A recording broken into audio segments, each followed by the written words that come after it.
Alright, hello guys. Welcome back to a video where I attempt a SPM 2020 AdMats paper 1 past year paper.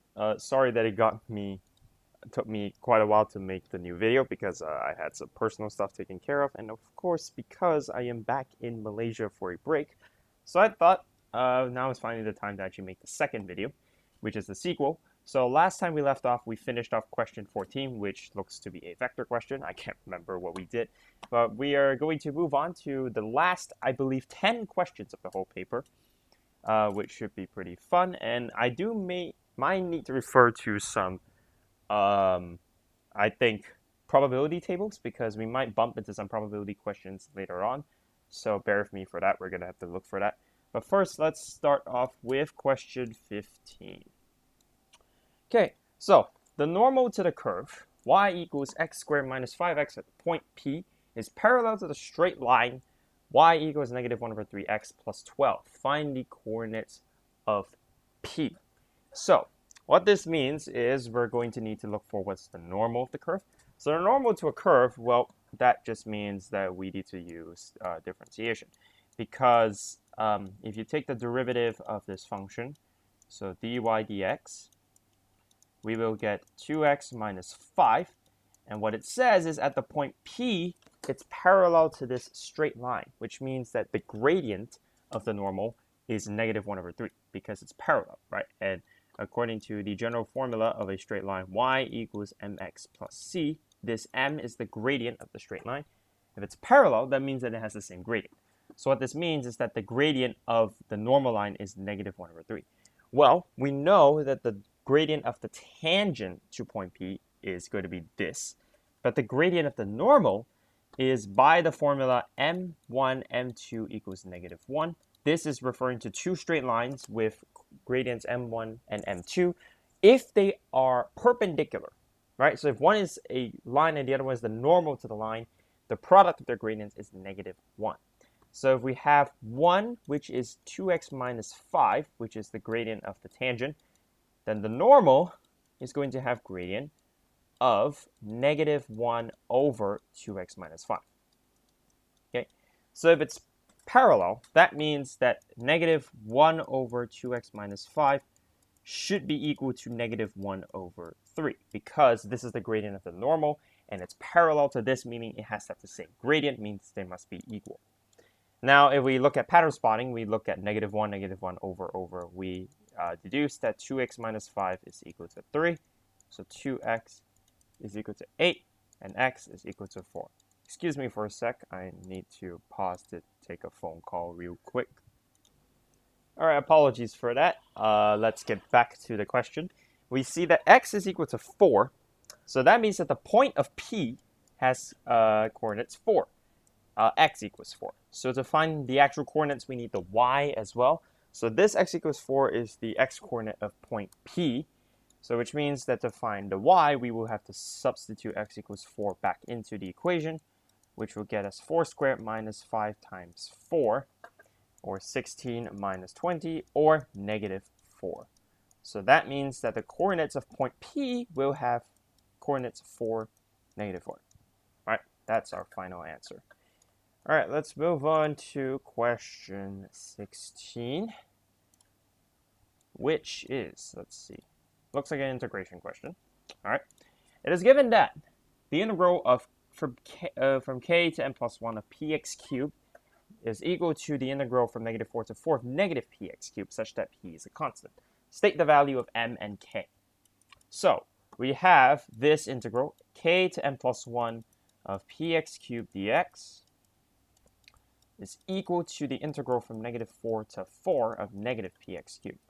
Well, we know by one of the properties of integration that if we reverse the integral sign, so a to b of f of x dx is equal to negative from b to a of f of x dx. All right, so if you reverse the bounds of integration, you add a negative. So if we pull this negative out, we see that this is equal to negative of negative 4 to 4 of px cubed dx. So if we reverse the bounds of integration, we will turn this negative into a positive because it becomes negative of negative 4 to negative 4 of px cubed dx, right? Because this integral, if we reverse the bounds, we get a negative. So this negative and negative would turn to positive. So that means overall, k to n plus 1 of px cubed dx is equal to the integral from 4 to negative 4 of px cubed dx, right? Because we got rid of the negative. And of course, constants can be pulled out of an integral at any time. Because negative 1 here is a constant, we can pull the negative out, right? So we want to state the value of k and m. K is equal to 4 by comparison, and m plus 1 is equal to negative 4. Therefore, m is equal to negative 5. Okay, so that's our first answer. That's part A, I believe. Part B. On diagram 7, I don't have a diagram, so it looks like we're going to have to sketch something. Sketch and shade the region which represents negative 4 to 4. Well, we're just going to randomly sketch a cubic because it looks like it's a cubic. So a negative cubic would look something like this. Hold on. So to sketch a cubic's general shape looks like this. And look, since it's at the origin, it's just going to pass through the origin. So it's going to look something like this. So if it's negative, that means we have to reflect it. So it's going to look something like this. And the negative p is, and the p is just a scalar, which doesn't really change things. So we have negative 4 to 4. Negative 4 to 4. This is the y. This is the x. This is 0. And it looks like we want to shade the region which represents from negative 4 to 4, which means we should just shade this area. Right? And that's probably what we're looking for, is the area represented by this integral is from negative 4 to 4. It's under the curve. This is under the curve on the flip side. So we shade this part and not this part. Right? Because we're shading under the curve technically. From the other side looking up, it's this area. All right, so 16. Let's move on to 17. Now, 17 looks like, another derivative question. Given that dy dx is equal to this, express y in terms of x when x is equal to 1 and y is equal to negative 12. All right, so we have dy dx here. So if we want to express y in terms of x, it looks like we're going to have to integrate something. Well, in SPM, the only things you learn when integrating are integrating polynomials and the reverse chain rule. So reverse chain rule basically means that we have some power of some binomial like this. Y, in this case, will be the integral of this whole thing, dx. So integrating a constant doesn't change anything. So the only thing we're going to have to do is integrate this whole thing, which is going to be equal to 8, 3 minus 4x, negative 2 plus 1 divided by negative 2 plus 1 plus some constant c. So negative 2 plus 1 is negative 1. So 8 divided by negative 1 is negative 8.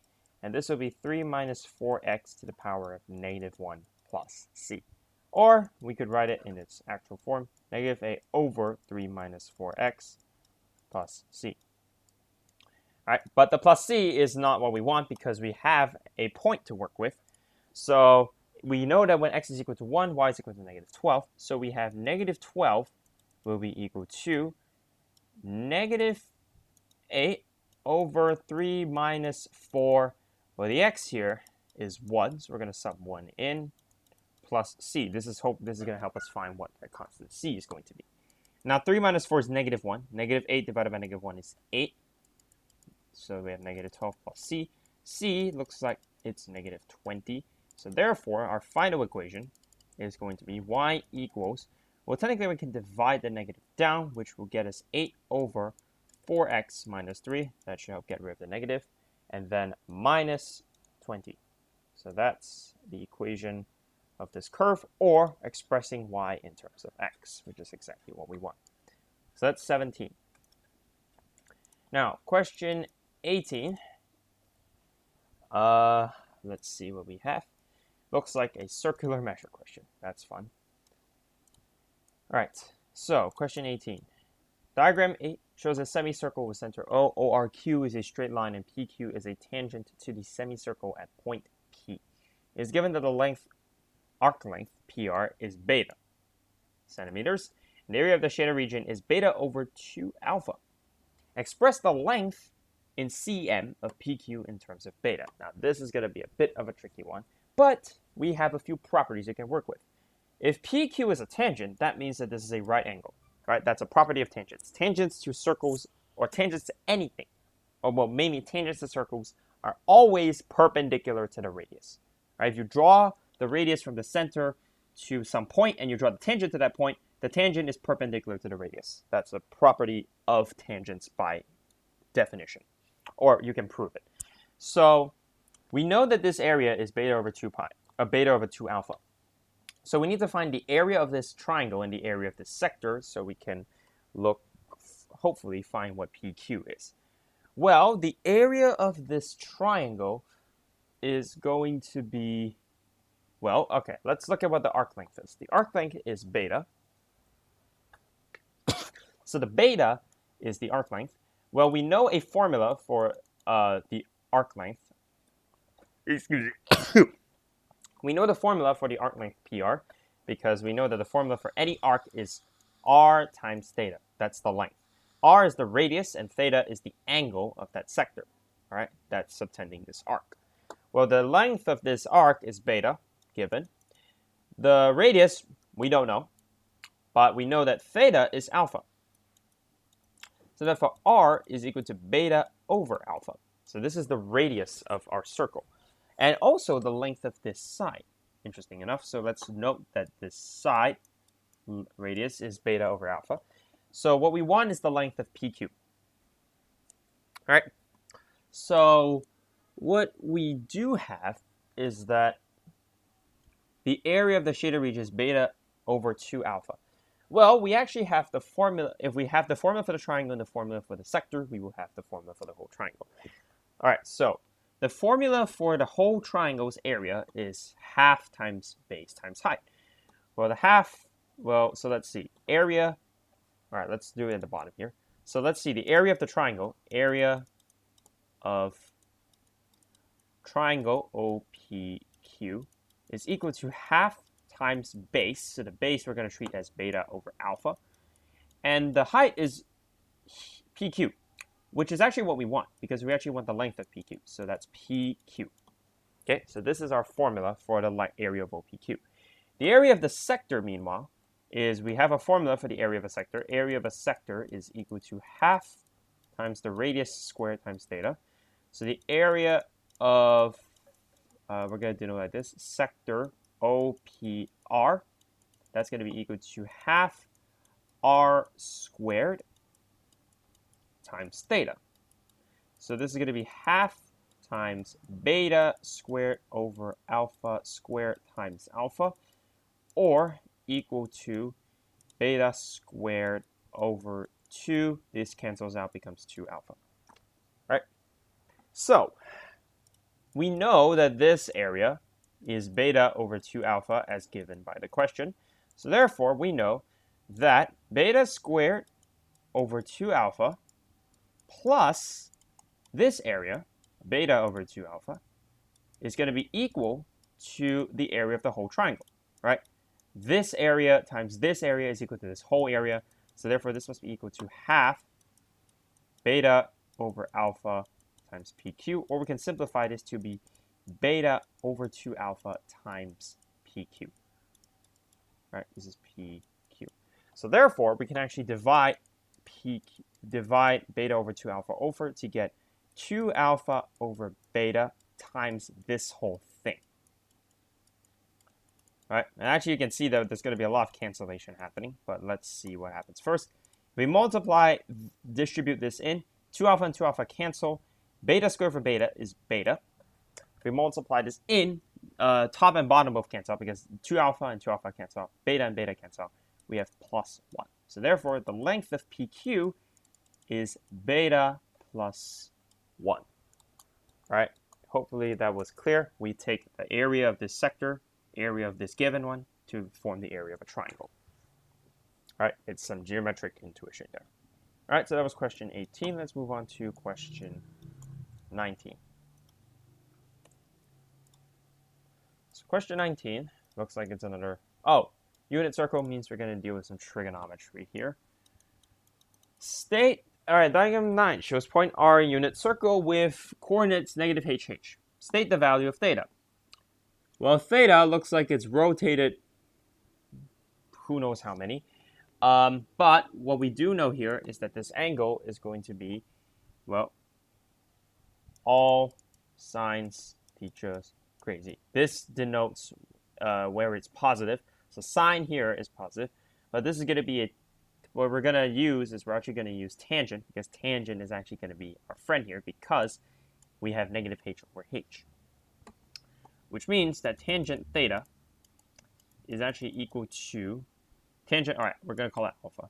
Theta is a bit messy. Tangent alpha is actually going to be equal to negative of h over negative h, or 1. Right, so alpha. So our tangent alpha is equal to 1. The reason it's negative is because here sine is positive, so therefore everything else is negative. So tangent of alpha is equal to negative of whatever that ratio is.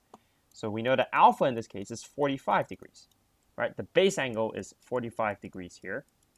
So theta looks to have rotated 360 degrees and then rotated a bit more. So we have 45 here, so that means that this angle is 135.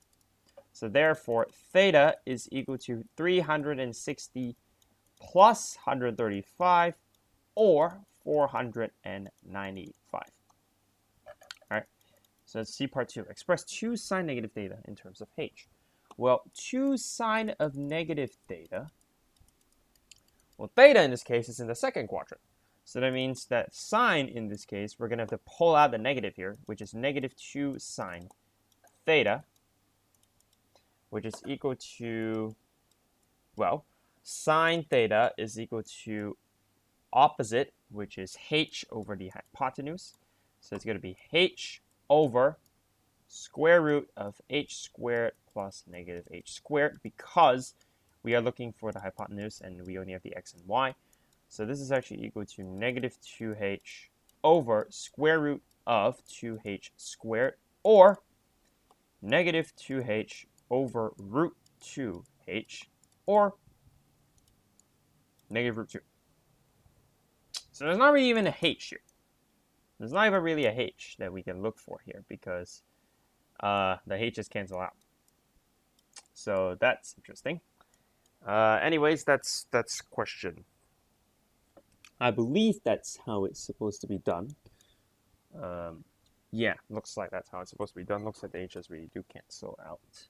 Interestingly enough. So let's look at question B. Given that sine theta is p, where theta is an obtuse angle, express cosine 30 degrees minus theta in terms of p.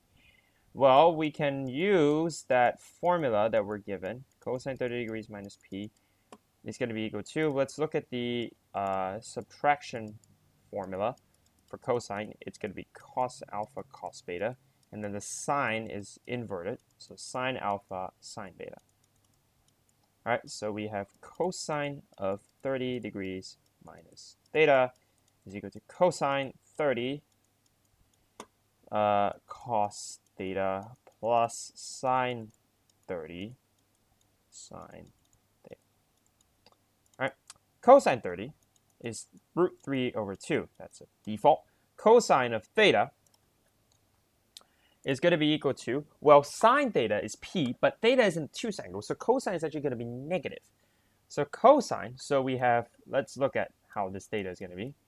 So we have given that p obtuse over hypotenuse, so the adjacent is actually going to be a negative because theta is an obtuse angle. So it's going to be like this, basically. So this is actually going to be negative 1 minus p squared. Right, because we're using Pythagoras' theorem to figure out the length, but then because it's an obtuse angle, it's going to be on the second quadrant of our unit circle. Therefore, it's going to be a negative because the x is negative. All right, so cosine theta is going to be equal to negative square root 1 minus p squared over 1. All right, simple enough. Sine 30 is a half. You can check that. That's a special angle. And sine theta is p. So in general, we have negative root 3 over 2 times 1 minus p squared plus half p. All right.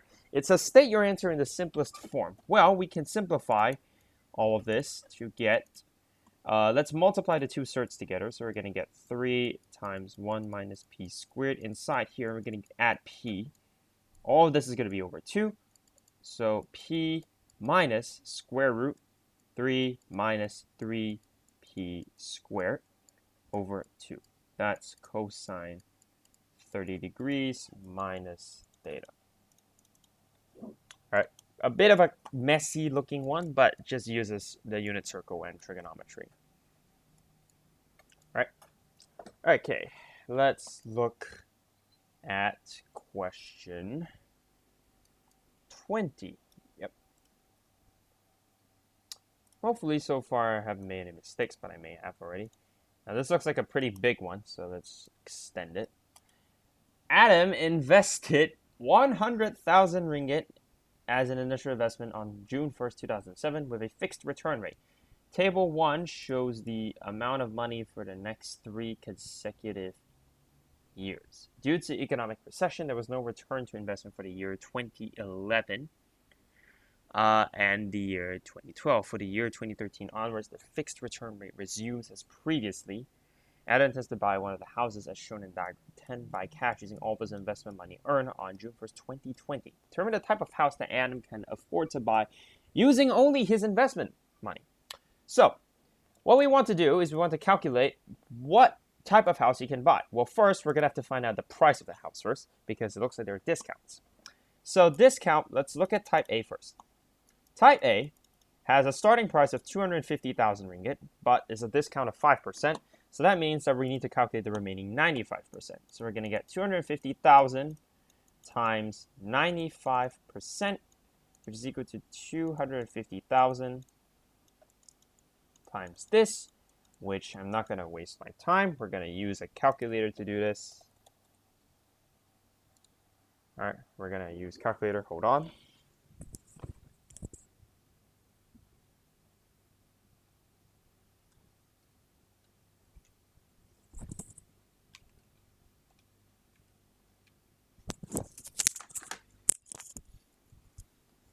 So it looks to be that our final price after discount is 237,500 ringgit.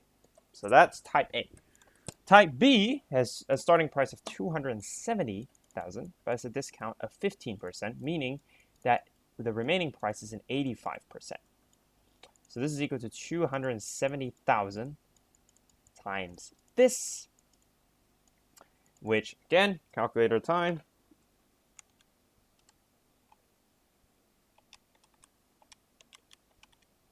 which is 229,500 ringgit. So my guess is that he's going to be able to buy B because it's going to be slightly short of A, but let's see. He invested 100,000 as an initial investment with a fixed return rate. So it looks like this is going to be a compound interest thing because it's a fixed return. And it looks like that the interest is going to keep increasing with whatever he invested. So let's look at what the return rate is. All right, so we're going to need to find out what percentage of return he gets. So the percentage return rate, so the fixed return rate, is going to be equal to, we're going to look at what percentage he got because it's going to be 100,000 times some percent. All right, so he earns 8,000. We know he earns 8,000. So it's going to be 8,000 over 100,000%. All right, sorry, times 100%.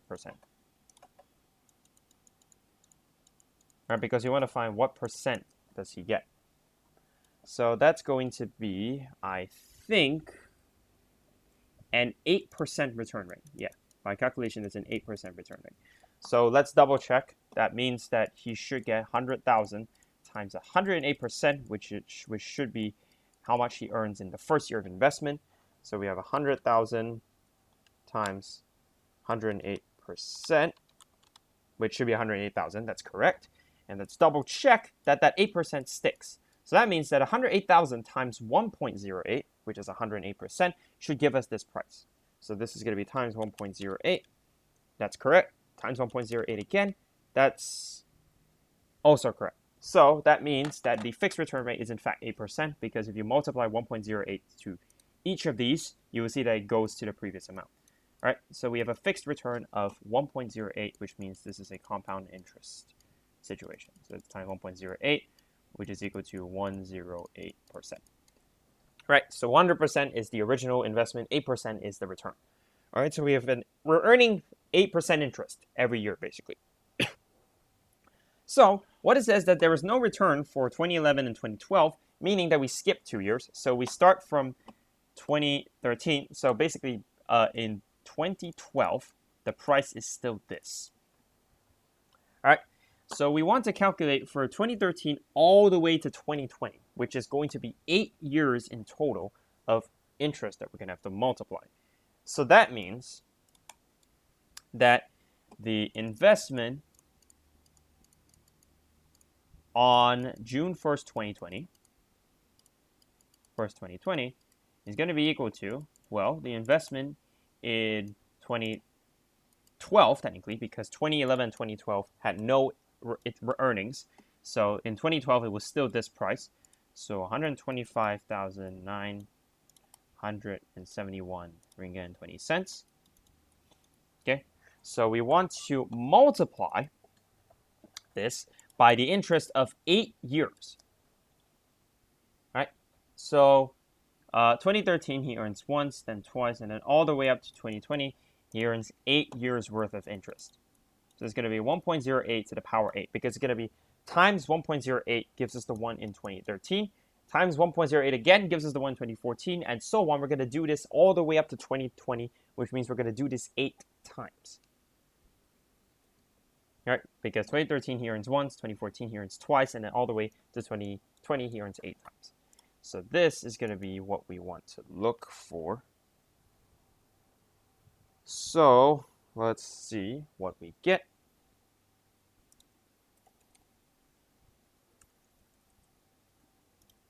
So 125,971 times 1.08 to the power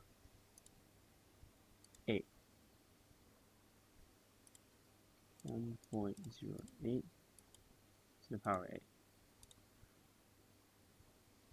Oops.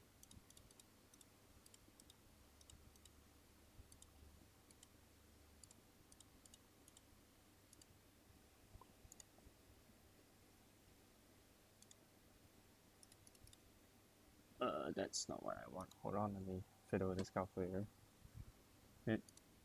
1.08 to the power 8. Yep. Which is, okay, so we're going to round it up to the nearest ringgit, basically, or the nearest cent. 233,163 ringgit and 90 cent, if I remember correctly. Yep, 90 cent. So this is the investment he has on June 1st, 2020. So that means that he's going to be able to buy house B, because house A is about 4,000 something ringgit more expensive than his investment. So the answer is Adam can buy type B. Okay, so that's the, where is it? That's the answer. And the remaining investment is going to be, of course, the money that he currently has minus the actual price of the house. So it's going to be 233,163.90 minus the price of the house, which is 229,500, which is going to be equal to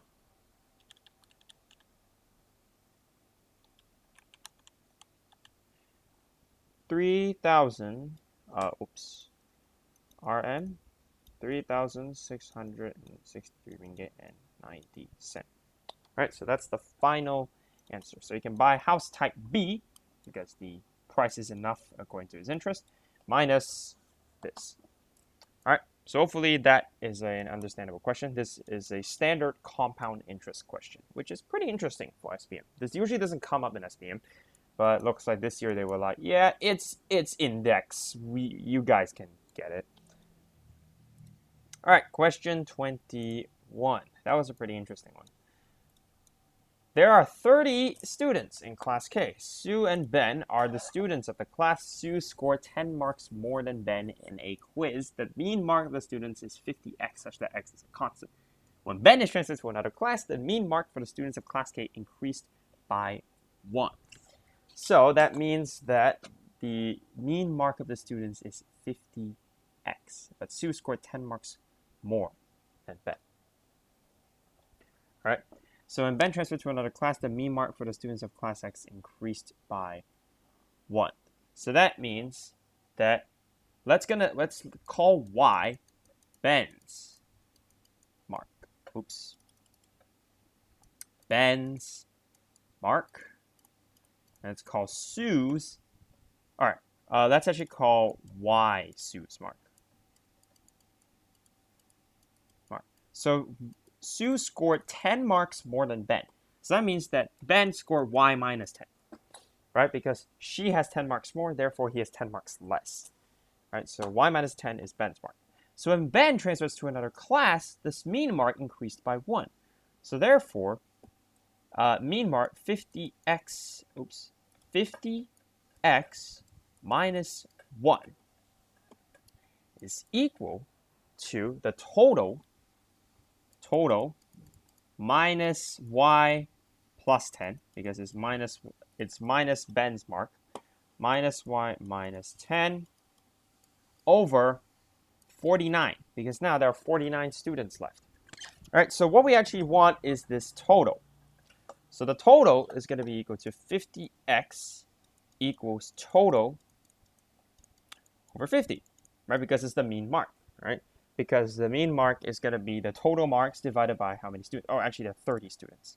So it's going to be 30 students here, and then 29 here, because Ben transfers away, meaning they lose 1 student. So total marks, all right, is equal to 50x times 30, or 1,500x. So this is the total marks of the whole class before Ben transfers away. After Ben transfers away, the marks decrease by Y minus 10. All right, so what we're actually looking for is Sue's mark in terms of x, so we're looking for what Y is. So 50x minus 1 is equal to 1,500x minus Y plus 10 over 29. So we're going to expand this over. So it's going to be 1,450x minus 29 is equal to 1,500x minus Y plus 10. Therefore, Y, in terms of x, is 50x plus 39. So this is actually Sue's mark. All right, or we could write Sue's mark is equal to 50x, so the mean mark plus 39. All right, so this uses basically the mean formula and the mean concept. All right, because remember, when Ben transfers away, his mark gets removed from the total and the class reduces by 1, and the mean mark reduces by 1. Okay, so that's question 21. Next, question 22. So that was a statistics question. Now this looks a bit interesting. When I first saw this, when I was screenshotting the questions, I was like, what the hell is this? Diagram 11 shows the plane of a game. The game starts at A and ends at B. Each 2 intersections is connected by a path. A player moves randomly at every intersection and cannot return using the same path, so they can only use one path once. Find the probability that a player will arrive at 3 by passing at most 3 paths. So obviously, he can't arrive using one path. There is no direct path. Okay, so there is no direct path from A to B. So 0 paths is impossible. 1 path is impossible. 2 paths is possible. All right, so let's let x be equal. We're going to let some random variable x be number of paths passed. All right. So we have probability that x is equal to 2 because we want at most 3, so we want 2 and 3. 1, we established probability 0. You can arrive at b using one path. So probability that x is equal to 2. So we can either go here, here, or here. Right? Moves randomly at every intersection. So that means that there's a 1 in 3 chance. So the probability that they arrive at 2 paths is, well, there's only one way, which is this way, right? Because there is no other way. If he moves here, he can't move anywhere that would directly reach B. All right, so let's experiment, right? If A moves here, there's no way he can reach B using only one path unless he jumps, because there's no other path that leads directly to B. If he moves here, then there is no way again he can reach B. If he moves here, then there is one way. All right, so that means that at the beginning, at his first stage, there is a 1 in 3 chance that he goes on that path. And here, there is a 1 in 2 chance that he reaches, because if he goes here, he doesn't reach, but if he goes here, he reaches. So the probability that he reaches B with 2 steps is the first one, he picks 1 out of the 3 paths, and the second one, he picks 1 out of the 2 paths. So the answer is probability that x is equal to 2 is actually 1 over 6. Okay, so that's probability that x is equal to 2. Now x equals to 3 is actually the hard part, because we have multiple paths to choose from. So let's split this into cases. Let's say, call this 1, 2, and 3. So let's look at case 1 where he goes this path. If he goes this path, well, let's see what happens if he goes down this path. If he goes down this path, there is going to be, he can go here and then he can go here. So that's a path of length 3. So 1, 2, 3. So that's going to be our first case. 1 over 3 is here. There's going to be 2 choices, so 1 over 2 is our next choice. And then again, another 2 choices, so 1 over 2 is our next choice. So this is the first case where he goes down this path, right? This path right here. The next one, let's see if he goes down this path and instead goes down this path. If he has 2, there is no way he can reach there with a third path. Impossible. If he goes here and he chooses to go here, that's already 3 paths, so that's impossible. So therefore, there are no other paths going down this direction that will lead him to B with at most 3, because he needs 2 more, and the only way to reach B with 2 is this. If he goes down any other path like here to here, there is no third path that can lead him directly to B. If he goes down here, only this leads him to B. This does not lead him to B. So therefore, this path is done. All right. Now, if he goes on the second path, he has a few choices. If he goes down here, there is no third path that leads him to B, so this path is out of the question, so therefore he must go here. If he goes here, well, any other path except this direct path will lead him nowhere, right? Because he goes here, he doesn't get to B, that's 3 paths. All right, so let's see. If he goes here, he doesn't get to B with 3 paths, so that's out of the question. Goes here, also doesn't get to B with 3 paths. Only if he goes here can he reach B with 3 paths. So that's going to be plus, so either he takes this route, which was the first route we chose, or he takes the second route, which is 1 over 3, because he chooses this one of the 3. Here we have 2 options. He has to pick one of the 2. And then here he has 3 options, and he has to pick one of the 3. So this is the second path that he can pick, which is here, here, and here. All right? We've established that any other path going in this direction leads him nowhere except for the straight ahead path. So let's look at this one. If he goes down this path, well, here we've already accounted for this case because he passes by 2 paths, so that's out of the question. So we don't want to consider what happens if he moves here, because that means he's reaching with 2, but we want to consider reaching 3. So that means we must go here. Well, if he goes here, there's really only one path that can take him to B with the third step, which is here. Anywhere else leads him to nowhere, because that means he gets to like somewhere that isn't B with 3 paths, and he has no more paths to use. So that means that the only way to get to B with 3 paths passing down here is this route. So here we have the third case, which is 1 over 3. And then at this intersection is 1 over 2, but he goes down the other path. And then here we have 3 choices, 1, 2, 3. So we have to pick that third choice, 1 over 3. So that's the third path he can take. So in total, he will have three choices. Either he goes down this first path, 1, 2, 3, second path, 1, 2, 3, or third path, 1, 2, 3. So that's three paths he can take that have length 3. So the total is going to be 1 over 12 probability plus 1 over 18 plus 1 over 18. So this is going to be equal to 3 over 36, 5 over 36. All right, because that's going to be basically what he ends up with, is 2 over 36 plus, hey, hold on. No, that's not correct. God, I'm using mental math. 2 over 36, 2 over 36, 3 over 36. There's 2 plus 2 plus 3, which is 7 over 36, actually. All right, so that's the probability. I guess it's 3 plus 2 plus 2. All right, so probability that x is at most 3, meaning he passes through at most 3 paths, is equal to 1 over 6, which is the probability that he passes through 2, and plus 7 over 36, which is the probability that he passes through 3. So this is going to be equal to 13 over 36, which is exactly the probability that we want. Now, obviously, if you're used to your standard probability question, this is a bit hard, but it takes a bit of experimenting to figure out what you actually need to end up with, right? But yes, I can see why this would be a pretty hard question. It's out of the norm, but if you take some time to really think what the question wants, you can kind of derive an answer from here. All right, so that was 22. Let's move on to question 23. That's a pretty interesting question, actually. Table 2 shows the number of girls needed to manage 3 stalls at a school carnival. Looks like another statistics. On that day, 9 students were assigned to manage the stalls. How many different ways can the students be assigned?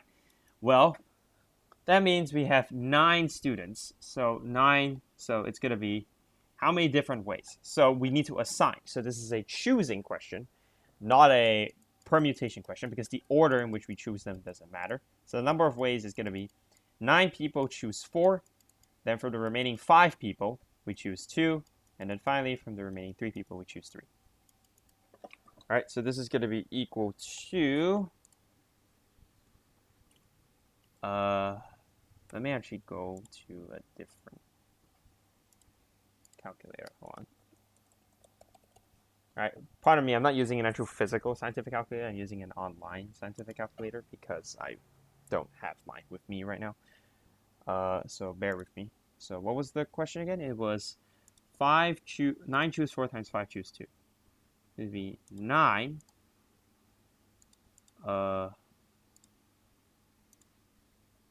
See, 9 choose 4. Hold on. Let's see, function. 9 choose 4 times 5 choose 2, which is equal to 1,260. Right, so this is equal to 1,260. So that's part A. Part B. The school wants to reward the students. The student is chosen at random as a leader among them to lead all the recipients. The chosen leader and her group member will lead the reception, followed by the other 2 groups. The students from the same groups have to line up together. How many different ways can the students be arranged? Now, this is a bit of a tricky one. So a student is chosen at random as leader, meaning that it's going to be a 9 choose 1 way to choose the leader. And following that, the chosen leader and her group member will lead the reception, followed by the other 2 groups. So from 9 choose... All right, so we need to split this up into cases. Basically, students from the same groups will have to line up together. How many different ways can the students be arranged? Okay, so it's gonna be basically what we have is a line of 9 students essentially, where the lead 1, 2, 3, 4, 5, 6, 7, 8, 9. So this is the leader. So what we want to find how many ways are there to lead. So we're gonna have to split this up into 3 cases, where each of these gets chosen. So if it's chosen, let's So we're going to split case 1, food is leader.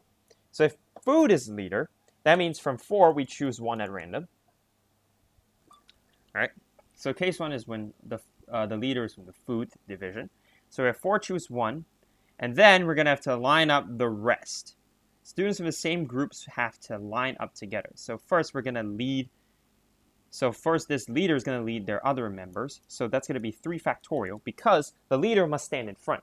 So their remaining 3 members must. So the remaining 3 members of that same group have to line up together. So it's going to be 3 factorial ways. And then the next one is the remaining 5 will arrange however they want, but it's going to be 5 factorial divided by 2 factorial times 3 factorial because those 5 factorial consist of 2 groups that must line up together. If they must line up together, that means that these 5 students have to split up into a group of 2 and a group of 3 that must line up together, so that means they cannot be separated. Well, technically speaking, we could do it this way, where we say there are 2 ways. So either there's 2 ways of doing this, 2 factorial times 3 factorial. That's actually an easier way to do it. What this basically means is either drink stands in front then game, or game stands in front then drink. So either way, it's 2 factorial times 3 factorial because they need to arrange themselves differently. But the 2 is to account for the fact that it depends on who stands in front, who stands behind the food group. Either the drink or the game group stands behind the food group. So that means there are 2 arrangements of this group of 2 and this group of 3. Either this stands in front or this stands in front. All right, so that's case 1. We're going to have to do the same thing for the remaining 3 cases, or 2 cases. Now, drink case, 2 choose 1, times, well, there's only 1 person, so 1 factorial, because the drink group only has 1 person leading behind them. And then the other one is going to be the same, but it's 2 times 4 factorial times 3 factorial. Because now we have the food and the game group standing behind them, so either one stands in front of the other. Now the third one is going to be 3 choose 1. Now there are 2 remaining people, so they arrange themselves. And then the remaining 2 groups will have to arrange front and back accordingly. So this is actually the number that we're going to have to look for, which, oh God, how am I supposed to compute this?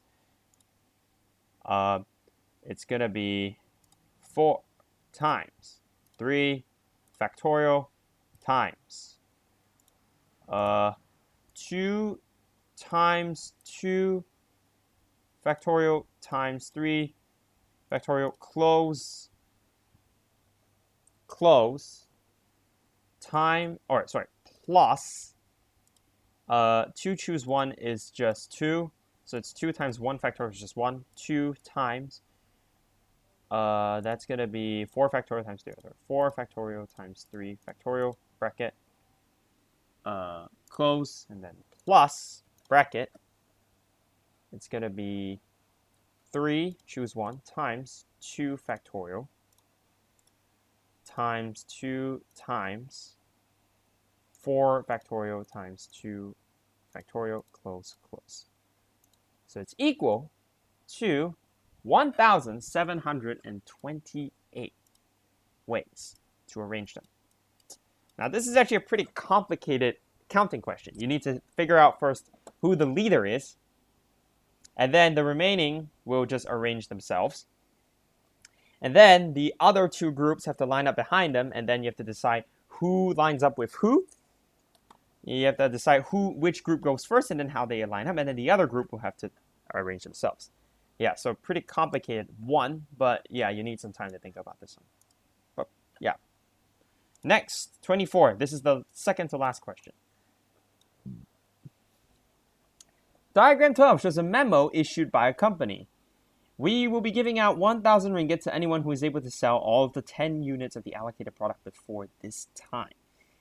Based on this previous records, a salesperson was able to sell out 5 out of 7 units of the products. If the company allocated 8,000 ringgit as a reward and there are 270 salespersons, is the allocation enough? Give your justification. A salesperson was able to sell 5 out of 7 units. 5 out of 7. Okay, so this looks like it's going to be either a binomial or normal distribution.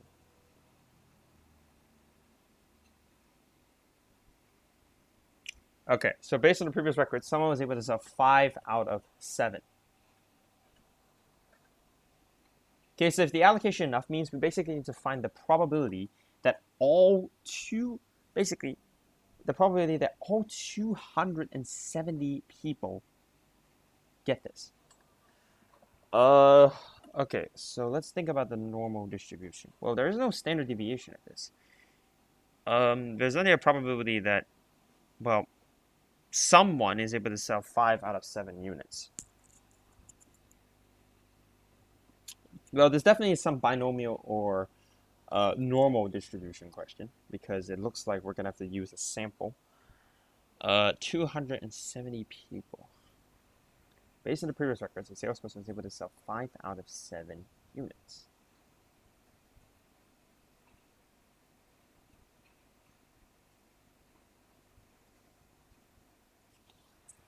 So 8,000 is allocated to how many people? So 8,000 means that they intend to give 8 people, right? 8,000 means that they plan to have 8 people maximum. So we want to find 270 people. We need to find a probability that 8 out of those 270 get the product. Or we need to find a probability that more than 8 succeed. Right? Because, yeah, more than 8 succeed. So, what's the mean here? Well, the mean is, so let's look at the mean. The mean, so there are 270 people. So that means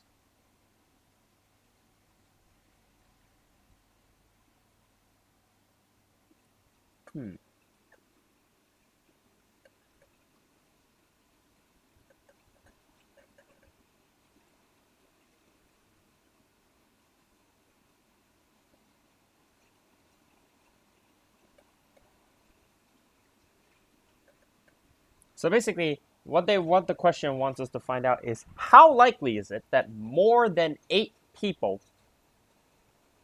manage to sell out all 10 units of their allocated product. They basically want us to find out how likely is it that more than 8 people get it. So given that someone was able to have 5 out of 7,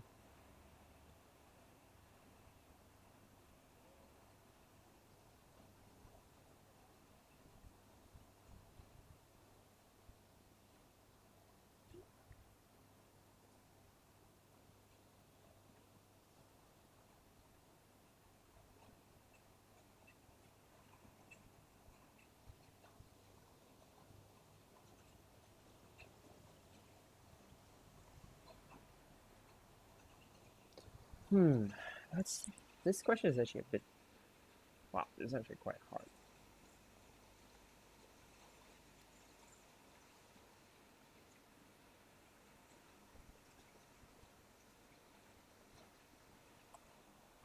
Okay, we're gonna have to skip this question a bit because this is actually pretty hard. Let's go to 25 first. That's actually a pretty hard one. Now this looks, oh my, this looks fun already. Table 3 shows the journey information of train P and train Q. It's given that the travel time in T in minutes of train P is normally distributed with a mean. So travel time of T, so we're going to call it P, is normally distributed N, mean of 238 minutes and a variance of 4 minutes. On a particular day, Kim took the trains from town A to town C through town B. After arriving at town B, he needed at least 5 minutes to take train Q. On that day, train P started the journey behind schedule. The probability of train P to reach town P within the train time duration, T greater than or equal to K, is 0.2266. Was Kim able to catch the train Q? So let's pull up the normal table first because it looks like we're going to need a normal table. Images.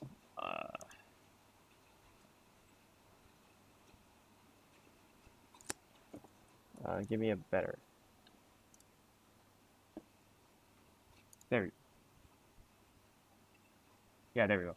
All right, so I have the normal table pulled up in my browser. Okay, so what they're saying is Kim took the train from town A to town C through town B.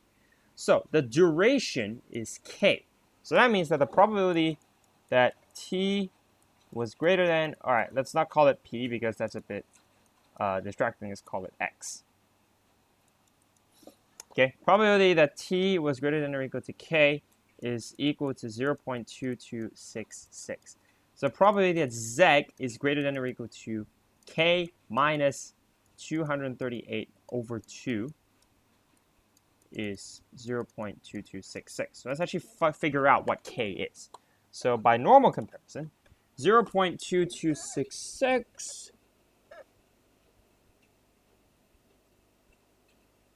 looks to be 0.75. So its probability, so this is the probability, that's on, K minus 238, 2.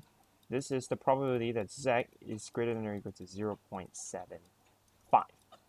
So that means, by comparison, K minus 238 over 2 is equal to 0.75. Therefore, K is equal to, that's 1.5. So it's 239.5 minutes. So basically, the probability that that train P was able to reach town B within the time duration T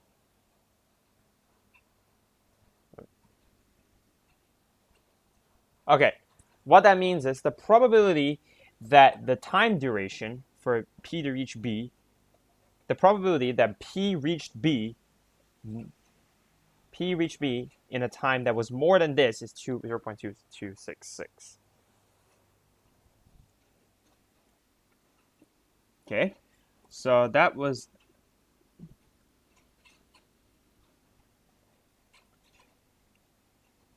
okay. Arriving at town B, particularly. So basically, Kim took 235 points. So what that means that on that day, train P started the journey behind schedule. The probability. So that means that K. So that means that it took Kim 230. What this question is basically trying to say, I think, is Kim took 239.5 minutes to reach B because it started behind schedule. Right, behind schedule means it was late.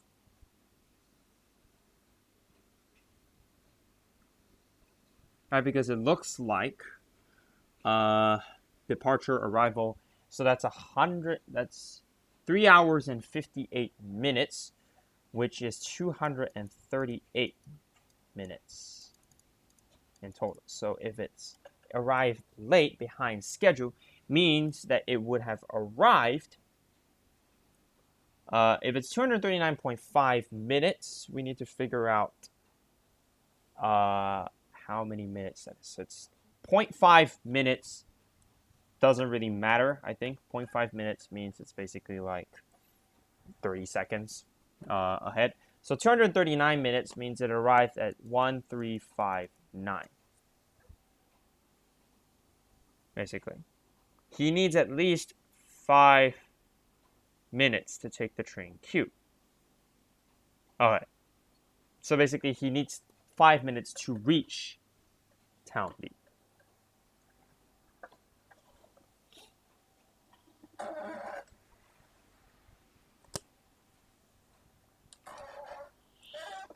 Okay, let's see. What this is saying is that there was a 0.2266 chance that P would reach town B in at least 239.5 minutes. That means that was more likely. It was more likely. Okay, so yeah, that means. So let's look at our reasoning. So our reasoning is if there is a 0.2266 chance that Kim would reach B after at least 239.5 minutes, meaning there's a 0.2266 chance that she would have been late or on time for the train. Meaning, we can argue, my argument is, since there is a 0.2266 chance that Kim reaches the station, reaches town Q. Town Q at, sorry, reaches, is it town Q or, station train Q, either on time, because if she arrives at 02239.5, she will either reach either on time or be late for it.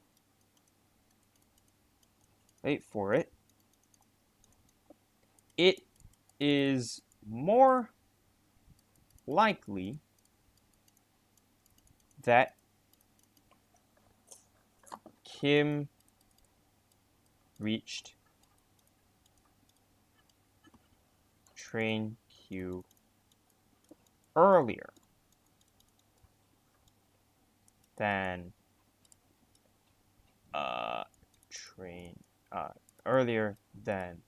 the departure time.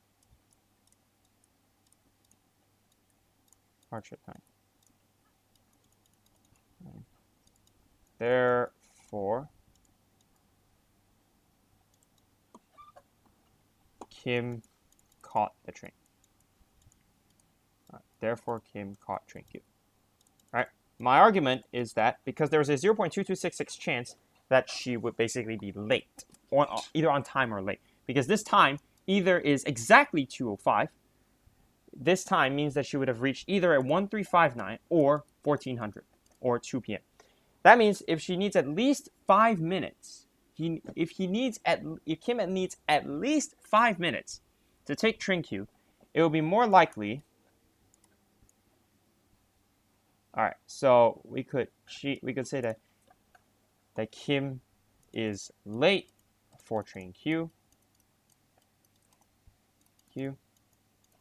Since he reaches it at least 14:05, which would be the time it departs. So if he needs at least 5 minutes, then it would be more likely that he would miss the train. It would be more likely that Kim reached train Q earlier than the departure time, because it is more likely that he would have arrived at town B faster. It's more likely that there's a 1 minus 0.2266, aka 0.7 something chance. It's either a 0.7 or 0.8 something chance, more likely a 0.7 something chance, that Kim reached town B before this time. All right, Kim reached town B before this time or earlier. Yeah, either earlier or on this time, which would mean that if he takes at least 5 minutes, he would be able to catch the train. So Kim caught train Q by probability-wise. More likely that he would. It's more likely. All right, at least that's how I'm interpreting the question. I'm not sure if this is how the question is supposed to be interpreted, but that's how I interpret it at least. Okay, so let's go back to this question. Let's delete that. I think I actually copied the question. Yep. All right. This question. Now, this looks like it's supposed to be a binomial question, because 5 out of 7 sounds like a binomial question.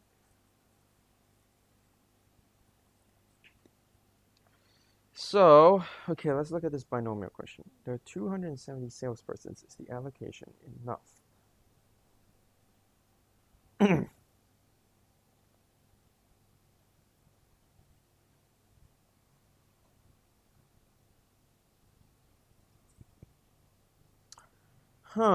Okay. This one is kind of weird because there are 270 salespersons.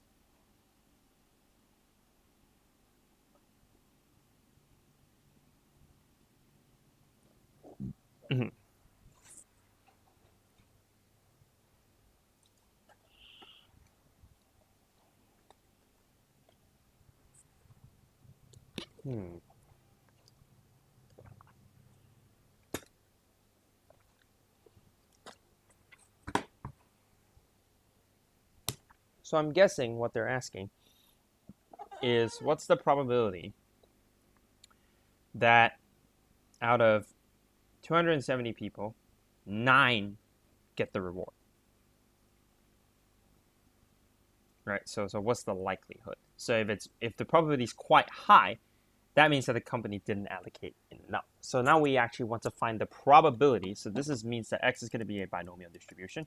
So the number of people is actually 270. But what I actually want is the probability of success.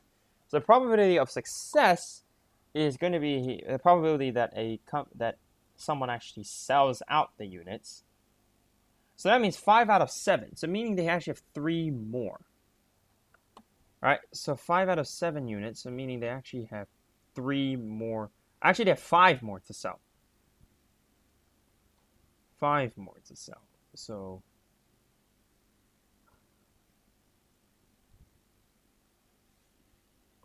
what is the probability P here?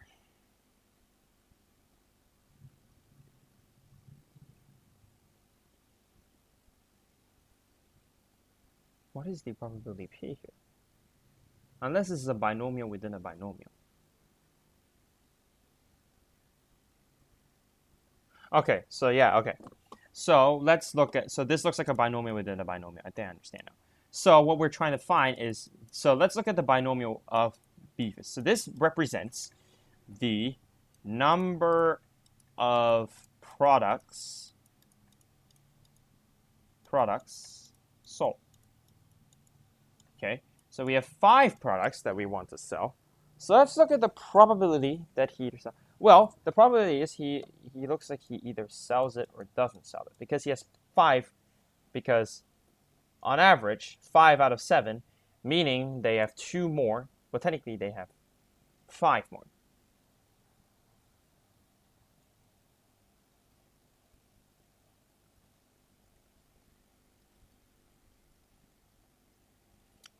Yes. So let's see. 5 out of 7. All right. Okay. I'm just gonna treat this, what they're saying is if he is able to sell 5 out of 7 products, that means that within 10 products, the probability that he's able to sell 5 out of 7 is 5 out of 7. That's what I think they're saying, is they have 10 units, and they have 10 units, and the probability that they're able to sell off any particular product is 5 out of 7, because a salesperson is able to sell 5 out of 7 of them. A salesperson is able to sell 5 out of 7 of them, so the probability that they sell any one product is a 5 out of 7 chance. Okay, I think that's what they're saying, is that any given product, the probability that's able to sell out is 5 out of 7. So we have 10 products. Okay, so the probability that all 10, okay, this is for some particular person. The probability that all 10 are sold out, all right, is going to be equal to, well, 10 choose 10 times 5 over 7 to the power 10, 2 over 7 to the power 0. So this is equal to, let's clear all, 5 over 7 to the power 10. That's roughly, we're going to write down as many decimal places as we can, 0.03457. 0.03457. So this is the probability that any one person sells out all their products. Given that the success rate, what this means, this looks like the success rate, right? So it's the success rate, or the number of, or basically the probability that any one product is sold out is 5 out of 7. Right? On average, there's a 5 in 7 chance that you sell a product. Now let's look at the Y. So Y represents number of people who achieve the goal. Number of people rewarded. Okay. So this probability, there are 270 people involved, and the probability that any one of them sells out all 10 is this previous probability, 0.03457. Right? So what we want is we actually want the probability that 9. If 9 sell out, and the probability is quite high, That means that this isn't enough allocation because that means it's more likely than they thought.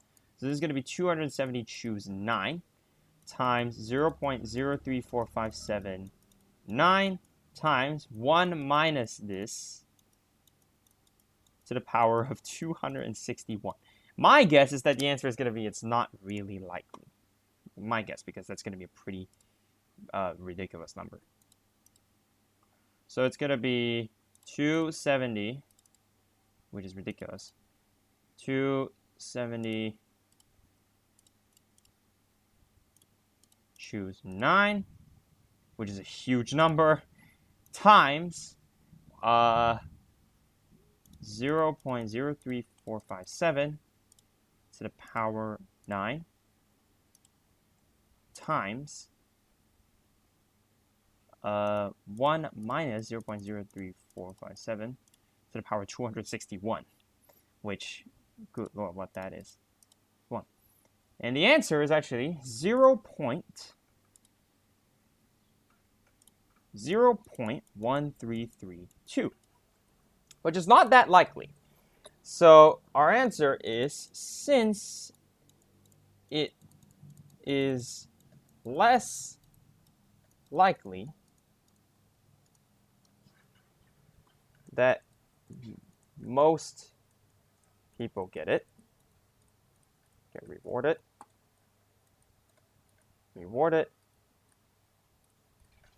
the allocation is enough. Hold on, I gotta do something real quick.